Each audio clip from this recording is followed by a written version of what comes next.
દૂધસાગર ડેરીની જાહેરાત, પ્રતિ લીટરે ₹1 ઇન્સેન્ટિવ મળશે। મતદાન કરનાર પશુપાલકને ₹1 આપશે। ડેરી સાથે જોડાયેલા પશુપાલકો માટે જાહેરાત, મતદાન કર્યાનું નિશાન બતાવનારને લાભ મળશે। મતદાન જાગૃતિ માટે દૂધસાગર ડેરીએ આ પહેલ કરી છે।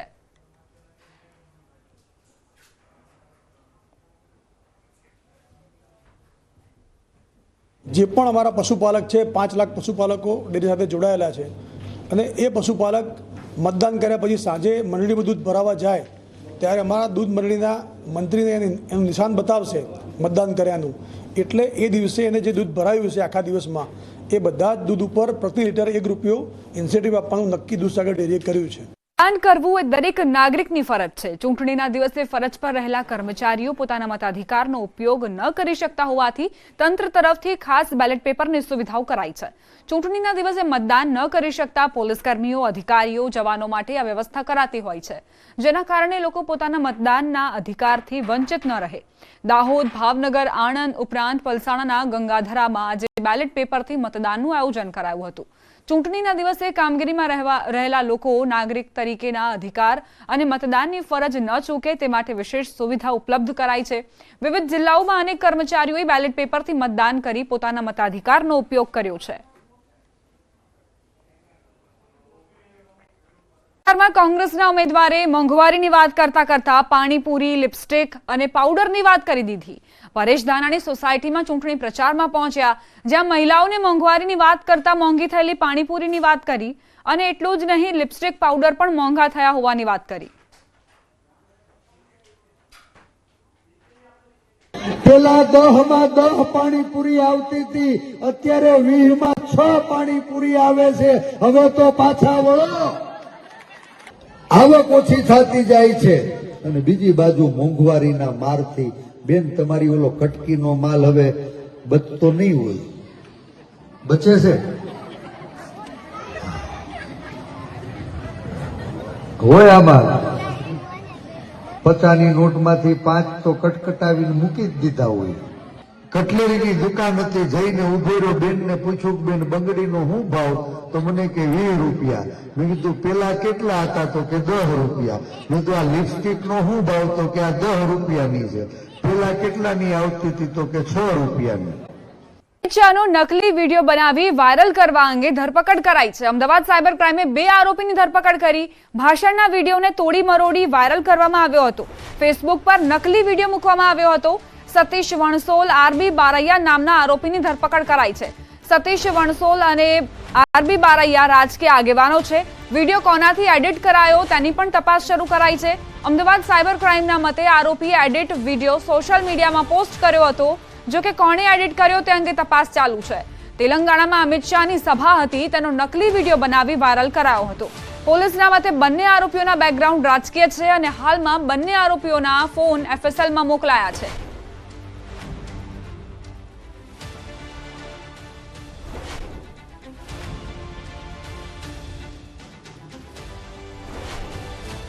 કેન્દ્રીય ગૃહમંત્રી સાહેબની એક સ્પીચ હતી, જેને એડિટ કરીને એ વિડીયો ખોટી રીતે સોશિયલ મીડિયા પર વાયરલ કરવામાં આવ્યું હતું।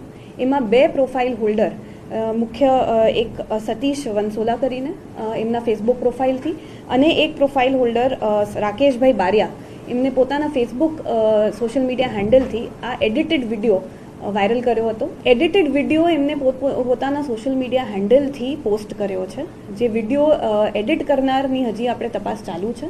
એમને વિડીયો કયા માધ્યમથી મળ્યો હતો, એમને વોટ્સએપ ગ્રુપના માધ્યમથી મળ્યો હતો, પણ એમાં હજી આપણે આગળ તપાસ કરીએ છીએ કે આ કઈ રીતનો વિડીયો એમને મળ્યો છે। એક સતીશભાઈ વનસોલા કરીને છે, જે મૂળ પાલનપુરના છે, અને રાકેશભાઈ બારિયા કરીને છે, જે દાહોદના છે, લીમખેડાના, અને બંને જણ પ્રથમ દ્રષ્ટિએ પ્રાથમિક તપાસમાં રાજકીય સાથે જોડાયેલા છે। હજી અમે આગળ એમના બેકગ્રાઉન્ડની તપાસ કરી રહ્યા છીએ। ફેક વિડીયો વાયરલ કરવાના કેસમાં ધરપકડ કરાયેલો સતીશ વણસોલા રાજકીય બેકગ્રાઉન્ડ ધરાવે છે તેવા આરોપ પર ધારાસભ્ય જિગ્નેશ મેવાણીએ પ્રતિક્રિયા આપી છે। સાંભળીશું।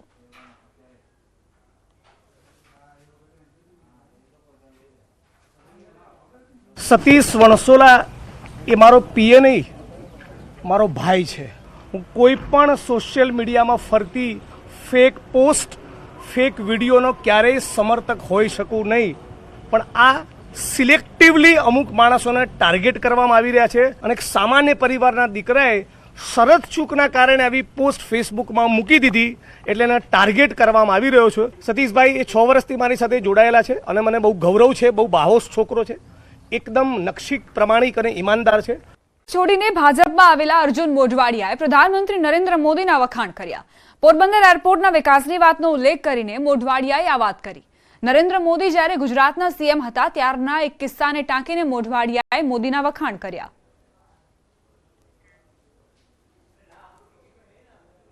प्रफुल्ल पटेल जी के सामने तो आप भी हमारा एयरपोर्ट का रनवे की लेंथ है वो 1300 मीटर है, इसलिए बड़ा प्लेन जो है यहाँ लैंड नहीं कर सकते, तो आप ये रनवे 1300 मीटर की जगह 2600 मीटर करवा दो.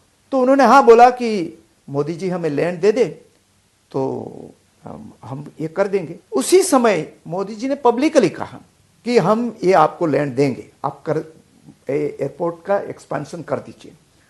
तुरंत उन्होंने कलेक्टर को सूचित किया कि जल्दी से प्रपोजल भेजिए. लेकिन 2012 के बाद मैं एमएलए नहीं रहा और मोदी जी उसके बाद प्राइम मिनिस्टर बन गए, तो नेचुरली ये साइडलाइन हो गया. गुजरात सरकार में तो नहीं, वो तो सिर्फ पीएम साहब कर सकते हैं. तो मैंने गुजरात के मुख्यमंत्री विजय रूपाणी जी को बात की कि मोदी जी पब्लिकली ये प्रॉमिस देकर गए हैं.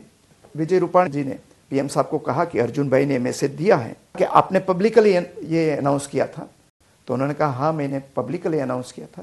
उन्होंने तुरंत इमीडिएटली ये काम स्टॉल करवाया और सूचना दी कि किसी भी तरीके से एयरपोर्ट बनना चाहिए. जो मैं अपोजिशन में होते हुए भी मोदी जी ने ये काम सिर्फ मेरा मैसेज से कर दिया. બાવાળા સંકલન સમિતિ પર ભડક્યા છે. મહિલા આગેવાને સંકલન સમિતિને ટકોર કરી સમાજની આબરૂ જશે તો 5 તત્વોને બંગડી પહેરાવીશ.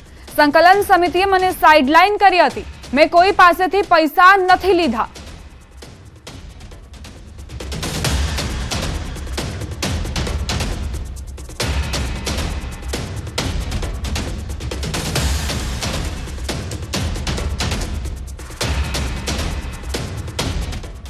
સમાજની આબરૂ તમારા હાથમાં છે ને આબરૂ પથારી ફેરવશે તો હજી હું પેલા 5 તત્વોને બંગડીયું ચોક્કસ ફેરાવીશ.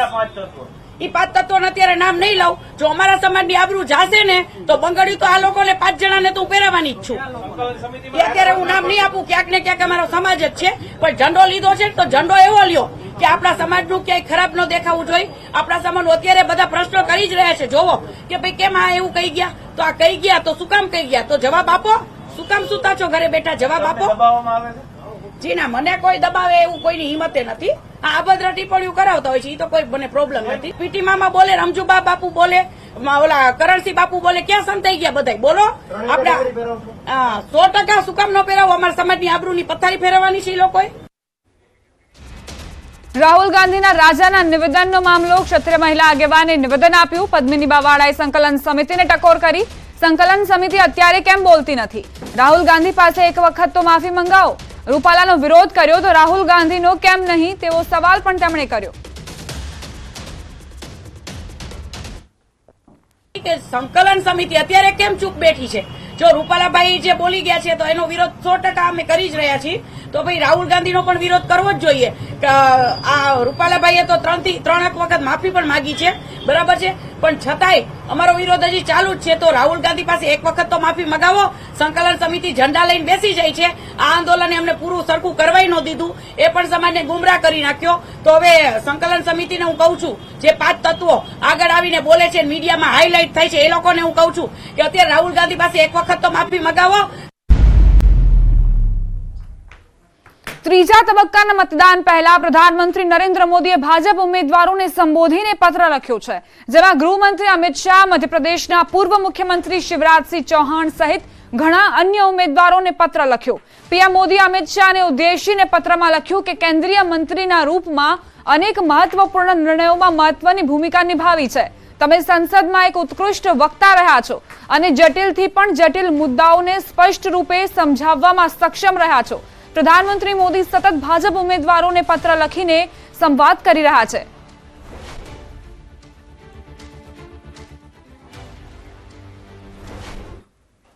ઉમેદવારના રોડ શોમાં ભમરા ઉડ્યા. સમાચાર બનાસકાંઠાથી પ્રાપ્ત થઈ રહ્યા છે. બનાસકાંઠાના ધાનેરામાં રોડ શોમાં ભમરા ભડક્યા. ભાજપ ઉમેદવાર રેખાબેન ચૌધરીનો રોડ શો હતો. રોડ શોમાં ભમરા ઉડતા કાર્યકરોમાં દોડધામ મચી ગઈ. ડીજેના ઘોંઘાટથી ભમરા ઉડ્યાનું અનુમાન લગાવવામાં આવી રહ્યું છે. તો જોરશોરથી પ્રચંડ પ્રચારમાં ઉમેદવારો વ્યસ્ત છે. બનાસકાંઠાના ભાજપ ઉમેદવાર રેખાબેન ચૌધરી પણ રોડ શો કરી રહ્યા હતા. મોટા પ્રમાણમાં કાર્યકર્તાઓની અહીં હાજરી હતી. બાઇક રેલીનું આયોજન કરવામાં આવ્યું હતું.